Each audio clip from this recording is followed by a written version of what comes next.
नमस्कार. श्री स्वामी समर्थ. आजपर्यंत अन्नदानाला सगळ्यात जास्त मोठं महत्त्व दिलेलं आहे. पण ह्याच अन्नाविषयी जेवण करताना घरोघरी आढळणारी एक फार मोठी चूक म्हणजे अन्नाचा अपमान.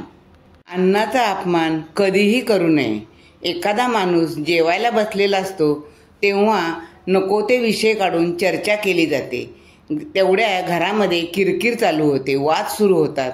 पती पत्नी मुले किंवा कुणीतरी पाहुण्यांपैकी अचानक नको तो विषय काढतात. शब्दाला शब्द वाढत जातात, भांडणं सुरू होतात व कुणीतरी रागाने जेवणावरून उठून जातो आणि ते अन्न तसंच राहतं. म्हणजे अन्नाचा अपमान, अन्नपूर्णेचा अपमान होतो. नंतर घराण्याला उतरती कळा लागते. घरचा कर्ता पुरुष अथवा स्त्री जेवायला बसले असताना त्यांना घरातील कोणत्याही अडचणी सांगू नका. त्यांना शांतपणे 4 घास खाऊ द्या.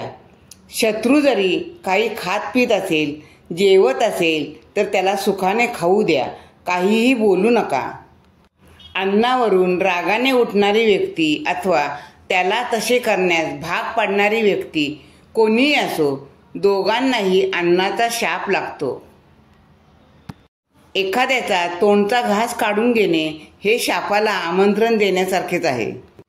मतभेद असतील तर नंतरही त्यावर बोलता येते, पण समोर अन्न असताना चुकूनही तोंडातून अपशब्द काढू नयेत. तसेच कुणाला कोणता सल्लाही देऊ नये. घर असो व हॉटेल, लग्न मुंजीचा कार्यक्रम अथवा कोणताही समारंभ असो, लोकांनी शांत मनाने जेवण केले तरच तो आशीर्वाद आपल्याला ठरतो.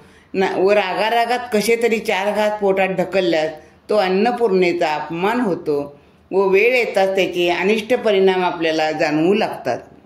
यासाठी जेवणापूर्वी ताटाभोवती पाणी फिरवून चित्रावती ठेवतात. काही शिते ज्ञात अज्ञात जीवांसाठी काढून ठेवण्याची प्रथा आहे.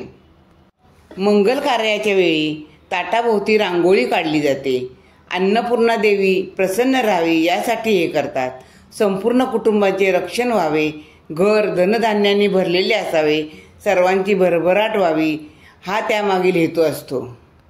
अन्न शिजवणारी अथवा वाढणारी किंवा हॉटेलात सप्लाय करणारे हातात अन्न असताना कोणतीही व्यक्ती असो, त्याचे चांगले वाईट विचार हातात धरलेल्या अन्नात उतरतात. त्यासाठी मन शांत नसताना अथवा राग रुसवे तसेच मन प्रक्षुब्ध असेल तर शक्यतो खाणेपिणे करू नये. मनुष्य पाणी राबतो पोटासाठी, पण ते अन्न जर तुम्ही शांतपणे खात नसाल तर त्या राबण्याचा उपयोग काय? अन्नाच्या नासाडीने अन्नपूर्णेचा अपमान होत असेल तर त्याचे अनेक दोष निर्माण होतात व ते पुढे त्रासदायक ठरतात. हे दोष दूर व्हावेत यासाठी पंचमहायज्ञ रोज करावा. ज्योतिषशास्त्रात सांगितलेले आहे, अतिथी देवो भव ही म्हण त्यासाठीच वापरतात. कावळे, चिमण्या, कबुतरे, कुत्री, मांजरे, गायी व इतर मुक्या प्राण्यांना खाऊ घातल्यास आपल्या कमाईला ऊर्जित अवस्था येते. त्यासाठी संकेत येतात. त्यावेळी कुणाच्या तरी रूपाने देव आपले रक्षण करत असतो. अपघात होत नाहीत व झाला तरी त्यातून आपण सही सलामत सुटका होते. अन्नदान केल्याने अनेक दोष नष्ट होतात. राहती वास्तूही शांत राहते. स्वतःची आध्यात्मिक शक्तीही वाढते. म्हणून या काही गोष्टी आहेत त्या कधीही करू नये.